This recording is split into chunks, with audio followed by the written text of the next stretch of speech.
Hey, this is Jerry from Bliz Studio, and welcome back to your next tutorial. This is gonna be a two-part series. And what are we gonna be doing? We are going to be setting up a player selector.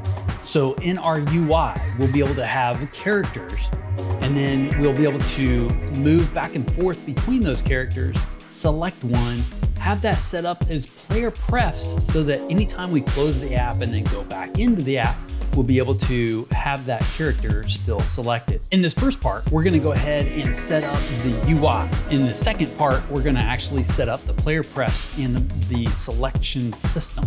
Hey, if you appreciate these tutorials, please share. And if you're ready to get started, let's go. Okay, so here we're back in Unity.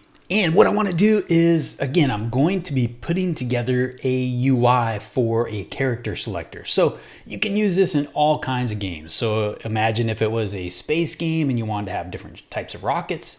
Same thing could apply if you had different types of weapons for that, that spaceship. In this case, I have a little character, and with this character, I want to be able to select different characters. So what I'm going to do is I'm going to go ahead and just drop in a character in my scene. I'm gonna go ahead and just create an empty game object here real quick, and we'll just call this character. And then I'm gonna drag in one of my characters. So I've got 3 of those here. So there's 1, 2, 3. So you can see what those look like. And then I have a couple other elements that I'm gonna use in the UI. So an arrow, and then a item that is selected, shows that character is selected. And then I want to be able to build off my UI based off of that. But I want to have one character that's resident in the scene. And then I want to be able to swap out that character. So let's go ahead. I'm just going to call this player. And then inside, I'm going to go ahead and just drop in that first character. So here we have our character in our scene. I'm going to go ahead and just move that down real quick. And because I'm going to go ahead and build the UI just above it. Again, you'd probably want to do this where it was part of a menu system, and a main menu that pops up, or a pause screen where you could choose different characters. But I just wanted to, I'm just gonna have the UI and the character right there on the scene so we can see what's happening. Cool. So let's go ahead and we wanna build our UI. So I'm gonna go ahead and create a new UI, and I can go ahead and just create a canvas and then a panel. But if I create a panel without a canvas, it's automatically gonna create a canvas for me. So I'm gonna go ahead and create a panel.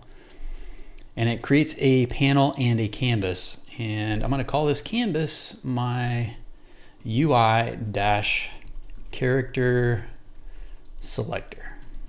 Okay? And you can see that panel is over top of the screen. That's okay.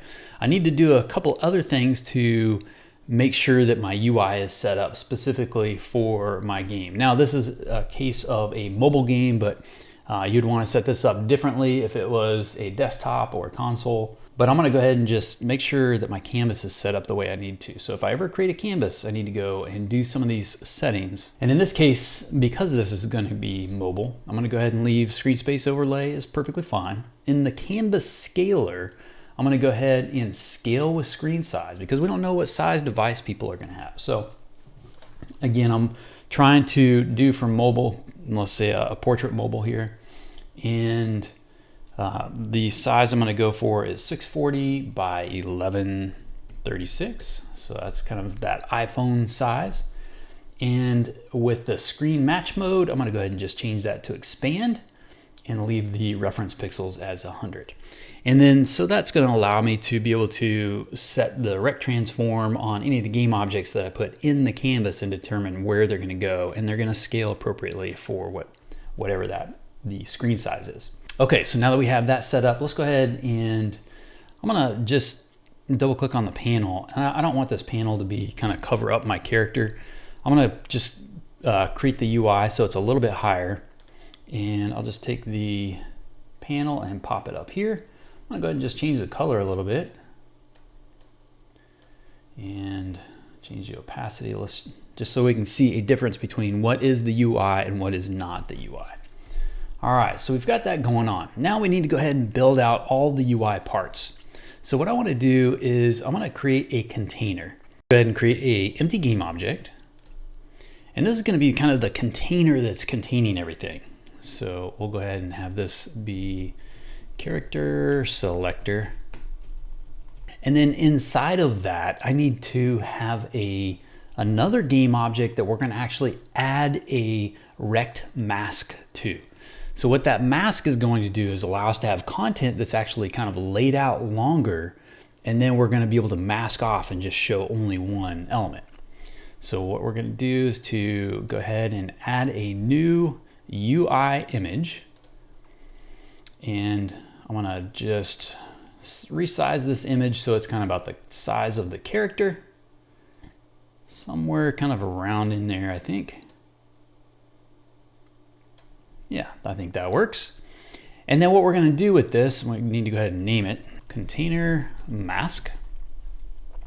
And then with that mask, we actually need to add another component. So currently we have a component of image within that UI and a rect transform, but we need to add one more component. And that component is a rect mask 2D. So if you just type in rect, and then you'll see rect mask 2D is selected there. And go ahead and add that. And then I don't need to do anything else with it because it's using the image as the mask. So we'll go ahead and I'm gonna change the color of the image a little bit. And it just gives me a place where to stick my characters. Okay, so inside of that, I need to go ahead and add another game object. So we've got the character selector, which is all of it. Then inside of that, we have a mask, and then inside of that is all the content. So let's go ahead and just call this content. And then we should be good to go. Now I can go ahead and start laying out the characters. So first I'm gonna go ahead and just turn the rect transform or the rect mask off because we wanna be able to see all of that stuff laid out. So let's go ahead, and what I'm gonna do is to do a UI image, and we'll just call this char1, so for character 1. And then I'm gonna go ahead and drag in my character 1 graphic. And it's a little bit squished, that's okay. I'm gonna go ahead and just increase the size of this. So we have our character in there. And I also wanna leave a little bit of space at the bottom because I'm gonna add a button in here. And then I wanna also leave a little bit of space at the top because I have a selected check mark that I wanna include up in there. So that way, when we have a character selected, we wanna show, hey, this is the character that you have selected.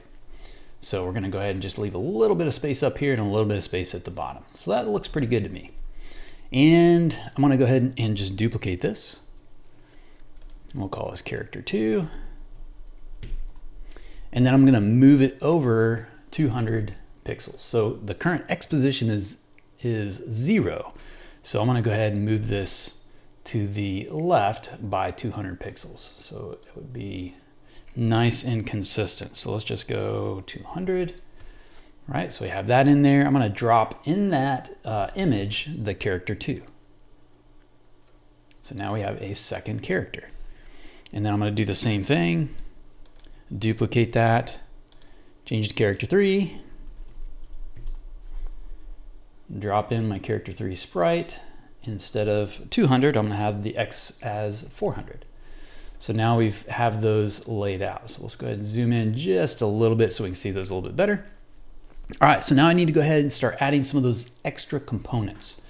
So the extra components that I'm gonna add are a button, and then I also need to add that selected graphic. So I'm gonna add those as part of inside of each of these as child objects. So in char1, I'm gonna go ahead and drop that in there, selected.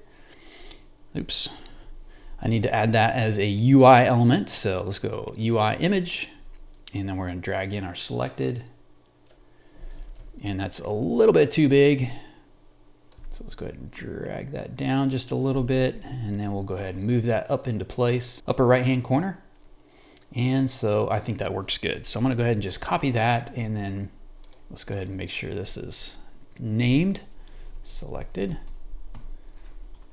And then I'm gonna duplicate that and put that into each of these other 2. And then I need to also change the position of these because the position is at -30 and we want that to be at a position of what the first one is, which is 70. So let's change this to a position of 70. And the same thing with this one, position of 70. So now those are all in position. So they all have their check marks. Cool. The other thing that we need to do is to add a button, because we want to be able to select each of these.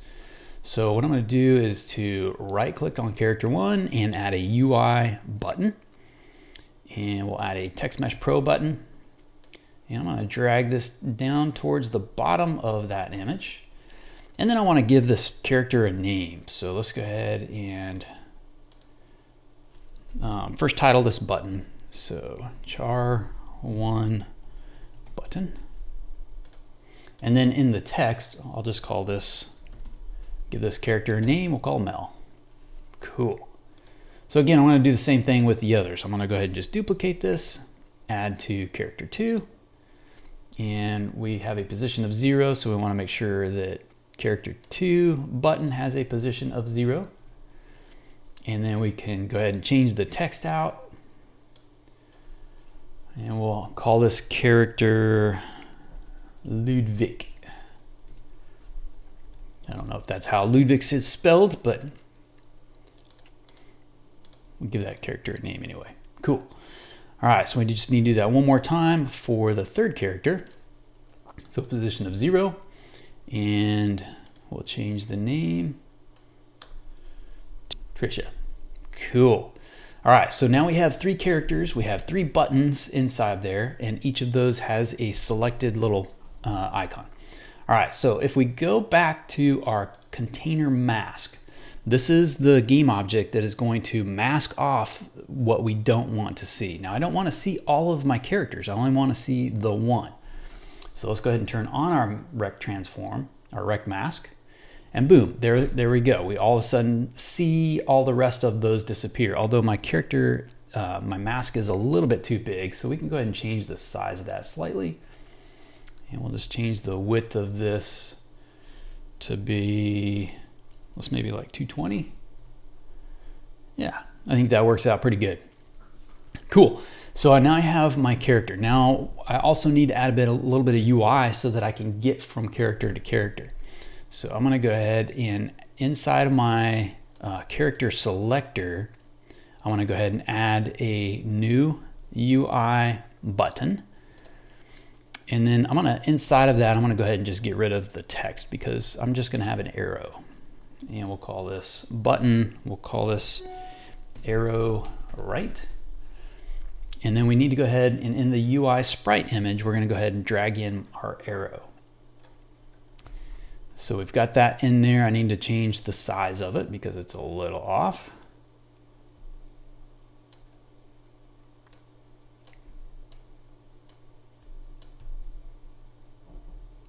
So that's a little big still. So we'll go ahead and move that down. And now we'll go ahead and move that up into place. So somewhere in there I think works out pretty good. All right, so we have our button right, and let's go ahead and duplicate that, and we'll go ahead and title this button left. And then we're going to change the scale of this to flip it. We're just going to change the scale on the X value to -1. So all we've done is just really just flipped it. So I'm going to move it back over to the other side. So now we have a left arrow and a right arrow. Okay, so this gives us the base for all of the UI that we need. So what I'm going to do is I now need to go ahead and add a UI manager or some kind of a game manager. So let's go ahead and good practice to have a game manager. So we'll call this game manager. And then inside of this is where I kind of like to manage all the different parts of the game in one place. So in this case, we'll go ahead and create a empty game object. And we'll call this UI character selector, something like that, character cell manager. Okay, so we have that set up.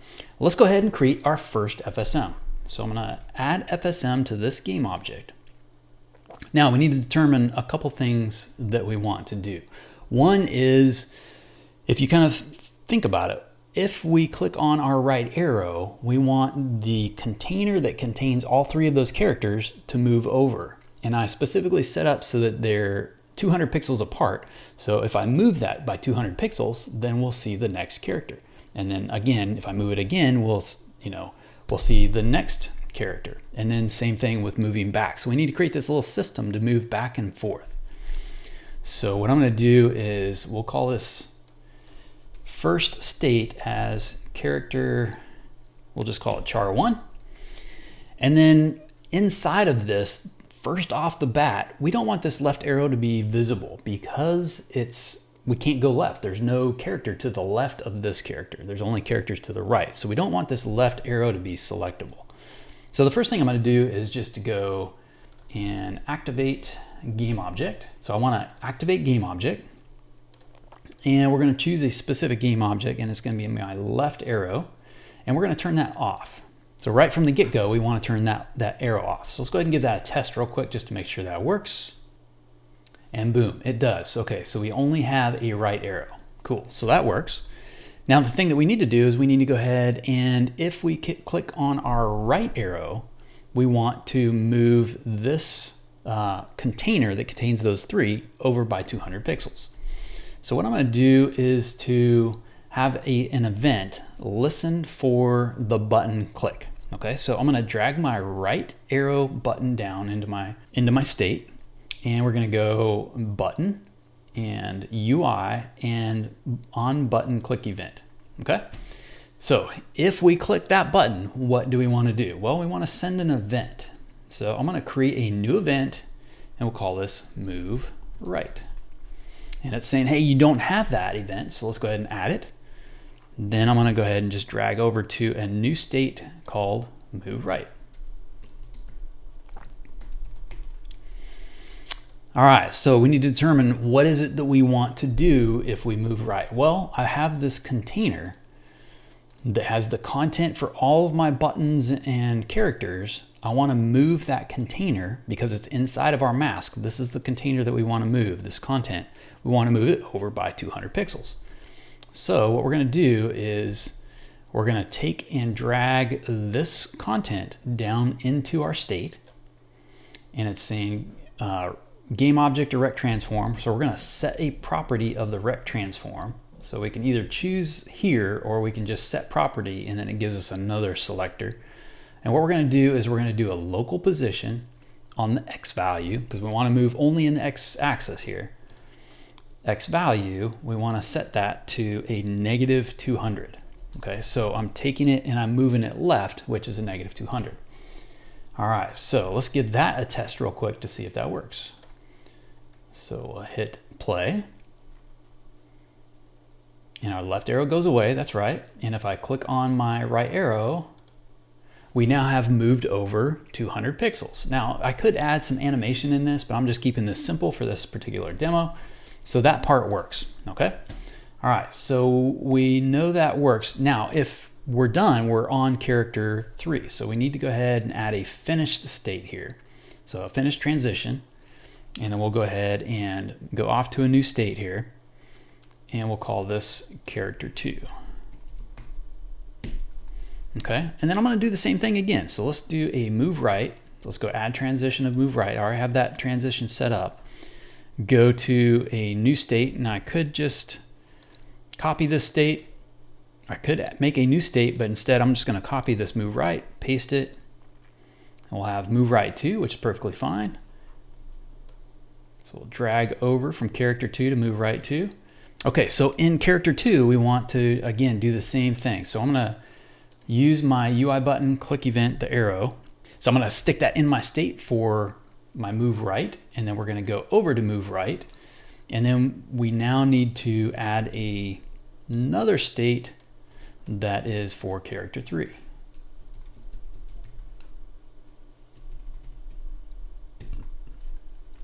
Okay, so we have our moving, which now goes over 400. In our character 3, we'll just go ahead and just test this real quick. So we're going from character 1 to character 2 to character 3. Boom, there we go. So that works. All right, so now we need to go back in the opposite direction. The other thing that we need to do here, though, is if we're on our third character, we don't want this right arrow to be there anymore. So we need to go ahead and deactivate that. So I'm going to do that here in the move right instead of in the character. And the reason I did it here on character 1 is because we start out with that, and I need to go ahead and have that off right from the very beginning. So in character, let's see, move right, we're gonna go ahead and take that right arrow, and I'll just drag that down in, and we're gonna go game object, activate game object, and we'll just turn that game object off. Okay, so that's gonna work.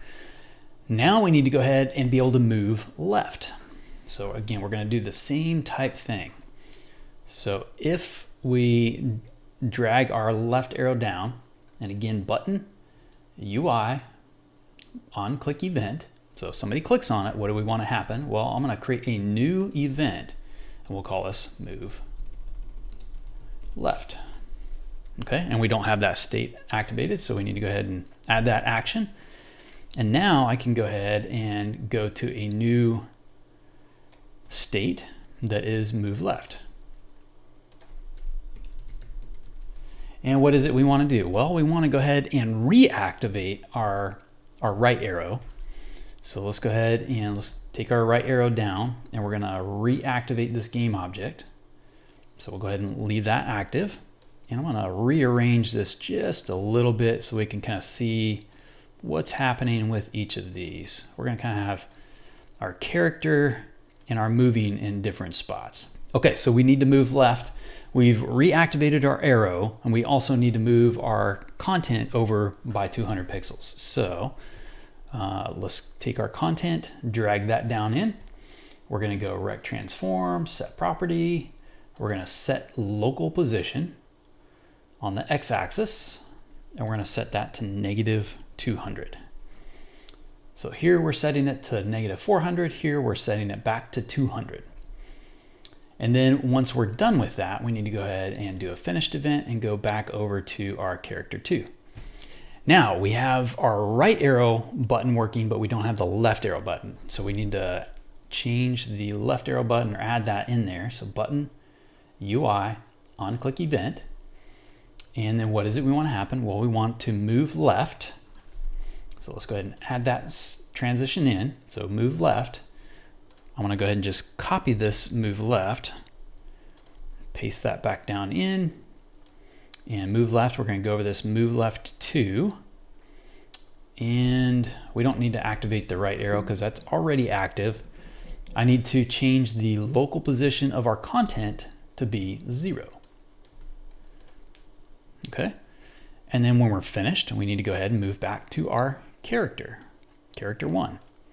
Okay, so here let's just do this real quick. I'm going to take these, add these as a color. We'll make these green for the character. Just easier to see, I think. And then when we're moving right, we're going to have these as maybe orange. And then on move left, we're going to have those be, let's say, purple. Okay. All right, so, oops, I'm added a finished event here. We don't want a finished event for that. We just want move left and right.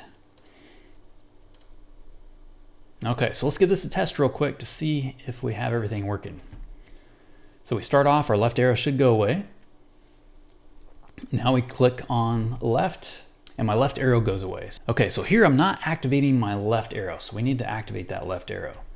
So here on our move right, that left arrow is not active. So let's go ahead and drag that down in and activate our left arrow. So we're going to go game object, activate game object, and we're going to have that active. So that should be active from there.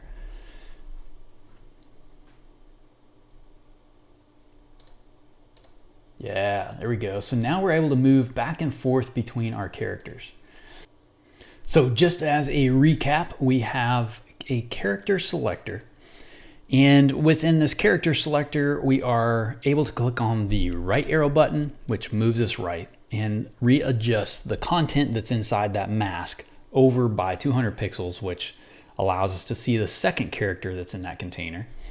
Then we're able to click on either the left or the right buttons and then move either right or left based off of which button we selected. And we're on the very right character. We want that right arrow to go off, and then we're gonna turn the left arrow back on.